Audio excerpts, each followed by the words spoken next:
Hello and welcome to another edition of Pulp Picks. I'm Patrick. I'm Fritz. And we're here to give you this week's reading recommendations for a holiday week of New Comic Book Day, which means that typically things are going to be a little thinner, and then on top of it we had a bit of a mix-up with our distributor that handles Dark Horse, IDW, Marvel. So we only got a handful of those books in this week, but no fears, they have resolved the problem, and those should be here next week. So no Amazing Spider-Man, no Hulk this week, but we're in luck because DC cranked out a ton of good stuff this weekend. There's a number of other indie books too. So let's get started with that. And we've got a returning title here. So, I picked the first issue, and second issue continues the fun ride that is Universal Studios Dracula. Yeah, it feels weird, or Universal Monsters Dracula. Right. Have to be precise there. But yeah, so this issue, I love that despite the fact that it's Dracula, he's very much kind of hanging around the edges of everything in here. So with this issue, it's the last issue was kind of a setup of just the ship's arrived, Renfield is seems to be this raving madman who everyone thinks killed the people on the ship. He keeps talking bugs. Yeah, eats bugs, keeps talking about his master's out there. He's coming for you all. And this issue is now kind of the cast that we've been introduced to in the previous issue, kind of now starting to realize something's going on in London. There's some weird stuff happening. They've met Count Dracula. They're he seems nice enough, kind of weird dude. One of them seems a bit more taken with him than the rest, but they're not sure what to make of him. And he's just kind of anytime he's around, there's this kind of sense of unease. And then there's some other new characters introduced that just kind of ratchet that up. If I could describe this book, this book in one word, it's just tension. There's just constant tension because you always feel something's about to happen, and then stuff does happen. And I don't know if I mentioned enough last time, but Simmons' art is just, if you've been reading Department of Truth, just the way that you can now everything just feels so ethereal and just flowing from image to image. It's kind of hard to put into words because I don't know. It's just beautiful. There are pages in here. If you put them in a frame, put them on a wall in a museum, you'd be oh yes, this is the classics from. It's just absolutely gorgeous work. The fact that the fact that Dracula just isn't even in this as much as you'd expect him to be for him being on the title, and yet you constantly feel his presence and the dread around him. Yeah.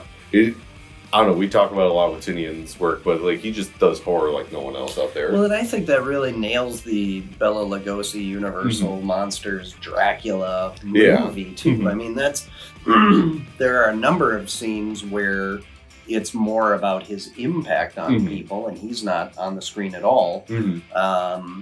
And there's a ton of tension in that movie. So it's just you constantly feel there's this predator waiting off screen, or in this case off the page, just waiting to strike. Yeah. And when they do, it's devastating. Yeah. No, just fantastic work. But speaking of a different kind of monster, over to you, Patrick. Right, yeah. So let's go with gigantic monsters instead. And I think the only reason that this title didn't make the pick on its issue number 1 release was because of... I think we just didn't have enough, and then as anyone who's been in here recently, we sold out twice on it now. This is yes, absolutely. So Justice League versus Godzilla Godzilla versus Kong. Getting the order right. Yeah, that is always kind of a trick. We got in. We ordered what I thought was a ton of number 1, and then in that the number of weeks between when we have to finalize the order and when it launches, we had a whole bunch of people sign up for it. We only had a few issues for the shelf on release day, and those were gone instantly. We were able to get a restock on it, and then those were also gone. Those were gone right away. And now we were able to get second printings of number 1. So number 2 is the pick today, but know that if you didn't pick up number 1, we've got some copies of the second print.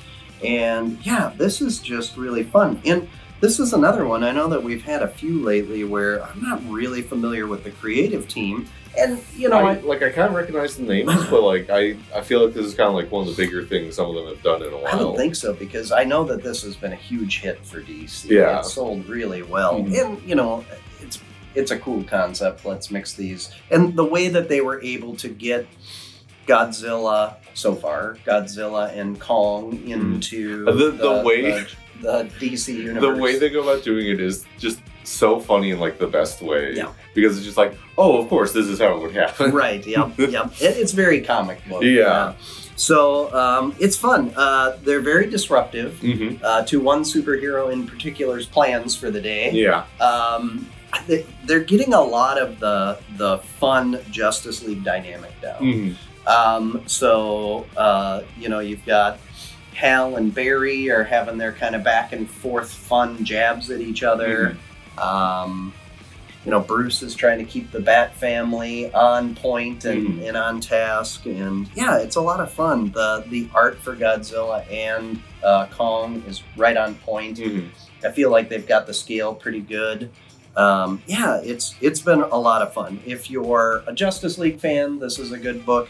If you're a Kong or Godzilla fan, and who's not a Godzilla fan, right? Like, this is a good book. I'm very excited. I recently just got Apple Plus just to watch the new Godzilla show. I started watching Monarch the other night, and it was it's off to a good start. So Matt Fraction's one of the like creators of it. Oh, Funny yeah, really? Yeah. Wow, Weird. I did not know that. Yeah. Interesting. Well, yeah, I suppose, like we said, who's not a Godzilla fan? Exactly, right? So, yeah. So, and you don't have to know anything about the Justice League or Godzilla or King Kong other than, you know, passing knowledge of them, because they're just throwing down. Yeah. You know? Like Godzilla just shows up in Metropolis, and a giant bat creature shows up in Gotham. Yeah. And, yeah, so it's pretty great. I highly recommend it, and it's going to be a contained story. Like, this is basically written to be a graphic novel, so you'll be able to pick up each issue, and it'll be a self-contained story. You don't have to go down a rabbit hole. So, speaking of self-contained stories, here's another one of them. Yeah, so we've got Batman Off-World. It's kind of, so first off, the big thing is that after being in Marvel for years and years now, Jason Aaron this is kind of like he's done some DC stuff in the past. He had a Vertigo series for a while. He did like a couple like one-shots here and there, but like this is the first like real like big DC thing he's ever really done. And of course, like you want something big at DC, you go for a Batman title. So with Off-World, what's doing is following like Batman. He's still kind of like new to everything. I think they reference he's only been like doing this for like a year or two. It seemed, I was trying to figure that out and nail it down, and it seemed contradictory at different points. But yeah, he's relatively new Batman. And this is kind of like his first real time. Like he's like, they kind of said she's like fought aliens before, but like it's always been like on Earth, and so this is him like going out into space and like having his real first like interaction, and it doesn't go well for him, because at first glance it's just like, oh, he's in way over his head, and then you kind of realize like maybe part of the point is that he's in over his head. Yeah, well, and so it doesn't go well for him, but that's exactly what he expected. Yeah. So it's going according to plan, which, you know, Bruce is nuts. Yeah. And this whole story concept is kind of crazy. If you would have told me that one of my favorite picks this week was going to be a Jason Aaron Batman book, I would have thought you were nuts. But this is really, really good. And I think because this isn't happening in mainline continuity, similar to the Justice League Godzilla Kong, it allows us to be able to just enjoy the story without having to worry about any collateral damage. And like I think we're like a lot of Aaron's like strengths tend to lie are in like getting weird with stuff, because like a lot of his best stuff I remember from Marvel is when he'd just be like, he'd like kind of delve into like, what if we got weird with it? Like, and so yeah, there's a bunch of stuff like that in here. There's this kind of like, I don't know if you'd call it like a masochistic robot. He steals the show. Or the robot. I guess, you know, like I love gender neutral being a robot. I love how he just kind of keeps referring to everything as just like exemplary punch man. The robot just doesn't want to be thrown in the scrap heap and wants to be beaten. Yeah. It's a training robot, so, to put it into perspective. Yeah, but like... It's so good. Mm-hmm. Yeah, so good. I really like the whole thing. It's got kind of a fun... when the hero goes to prison, for whatever purpose that they feel needs to be accomplished there, it's got that kind of vibe. They've got to, punch the biggest prisoner out on the yard and whatever. And but it's Bruce Wayne, so there's a much bigger plot and plan behind all of this. Mm-hmm. When I found out what the plot was, though, I was like, he's bonkers. Like, this is so over the top. Mm-hmm. But of course it is. I mean, the guy turned himself into a bat. So. Yeah, which I love. I love in here. They're like, none of the aliens have a reference point for bats, apparently. So there's like, he's got wings. He's a weird bird. Yeah, it's really good. Mm-hmm. And the art, too, I really enjoyed. Doug Mankey does, like, such good, like, ugly alien stuff. Like, they're... Because, like, everyone here is, like, they got, like, weird grub faces and just, like, weird stuff coming off of them. It's great. Yeah, it felt both, easily comprehensible but fresh at the same time. Yeah, it was really good. I'd love to see Mankey on a Predator or an Alien. Oh, how great would that that'd be so good. Yeah. So, Has he ever done anything for Marvel? I actually don't think he has. Like, can you imagine him getting to do, like, any of their space stuff? That'd be great. That would be great. Mm-hmm. Yeah, it'd be fantastic. Oh. Yeah. Well, that's what we've got for our picks this week, although that's not all that's out there that's great. We didn't pick Wonder Woman mostly because we picked the first two. Same thing with Void Rivals. Fantastic. Mm-hmm. And I'm really loving how Wonder Woman from issue to issue is changing the pace a little bit. Mm-hmm. This one was definitely more delving into the bigger, deeper plot behind it. Yeah, there's some like... Sampry's pencils are just perfect for Wonder Woman. They're so good. What was the other one? Void Rivals. Void Rivals. End of the current arc, they're going on a little hiatus, so like some of their new books can get caught up. There's a preview for the new Cobra book in there where... Oh, that was really That got way darker than I thought it was going to.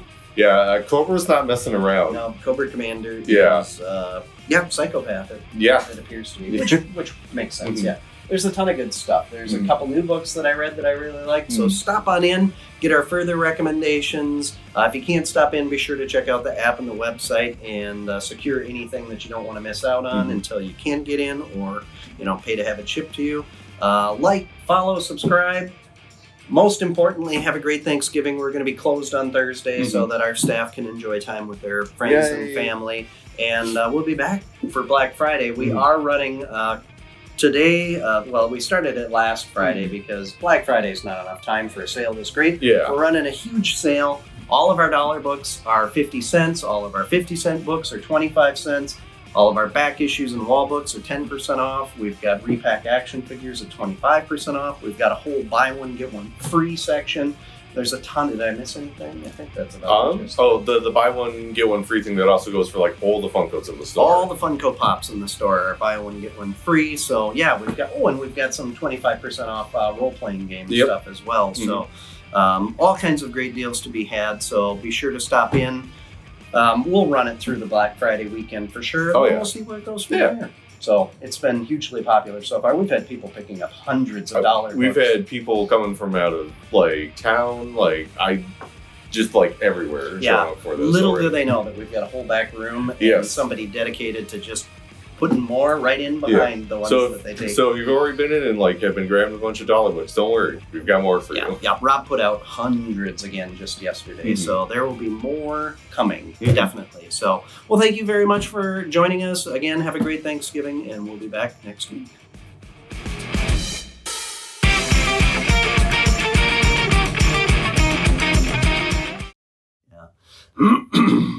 All right. Sorry. I know. Bad time.